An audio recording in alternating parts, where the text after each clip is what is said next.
有人話錢係一面照妖鏡，只要牽涉金錢嘅利益，一個人嘅真實性格往往就會表露無遺。大家好，我係 Danny， 美國歐文士商業顧問 Receivable Management Service 做咗20年啦。我見過嘅唔單止係帳目上嘅數字，更加係赤裸裸嘅人性。今日我想同大家分享一下我眼見嘅金錢眾生相。咁喺一間做珍珠嘅公司啦，出口啦，佢有啲珍珠出口咗去黎巴嫩咁樣。失聯呢個第一，戰亂好多攪教嘢嘅。問佢攞啲文件睇咧，啲嘢唔齊嘅。佢話即係當時處理呢個 case 嘅同事已經離咗職㗎啦。咁佢話：喂，咁算啦，由佢啦。咁啊，即係好豪氣啊，老細。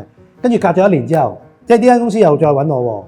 咁啊，將一條美國嘅珍珠數啦，出口珍珠嘅。我上次上嚟嗰單嘢，你哋自己搞掂咗啦，咁樣，因為撇咗帳啊，咁啊。佢話：哇，撇咗帳啦，唔好提啦，嗰單即係唔搞啦。咁嗰單咧成$1,000,000啊美金㗎，啊，佢話唔搞啦咁咯。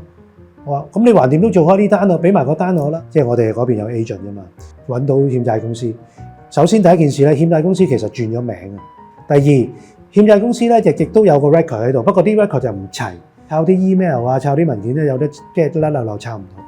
佢話我嗱，我就唔係唔認帳嘅，我知道有呢啲同你呢間公司攞個貨嘅咁樣啦。嗱，如果試下俾一半香港呢間公司願唔願意接受啦咁樣。咁我客話 OK 冇問題啊，本來無一物啦，我都諗住撇帳，我諗住唔理㗎啦。係我 Danny 啊，同佢講話叫佢試一試啫，咁就收咗。第一就係事前嘅準備功夫啦。永遠咧就好過你事後追討嘅。check 清楚買家個底，無論張單有幾大啊，利潤有幾吸引，咁樣先至可以將嗰啲風險咧減到最低。第二咧就係要足夠嘅證據啊，喺談判嘅時候，咁有記錄越齊全都好，咁咧就越好啦。